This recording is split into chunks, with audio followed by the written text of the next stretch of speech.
part of a larger research. I took a look over more than 20,000 pieces of feedback that Amazon interview candidates provided over the past decade or so, and in this video I'm going to share with you 157 questions that I found as a result of this project.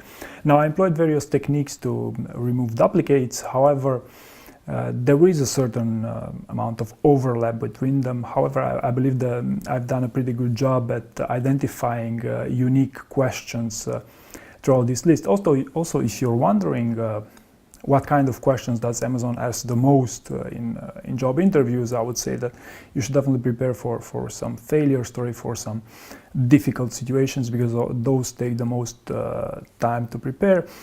And also, if I'd have to categorize these 157 questions, they are certainly around teams, around time management, decision making, co-workers, handling conflict.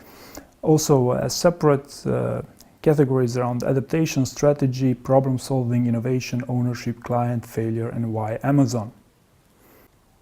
Also, before getting to the list of questions, you should know that if you're planning to just get straight into it and you're just getting started preparing for the Amazon interview, there are much more time-efficient ways to do these things, which I previously presented throughout my videos, and I'm also coaching people on how to do these things. So without further ado, here is the complete list of questions.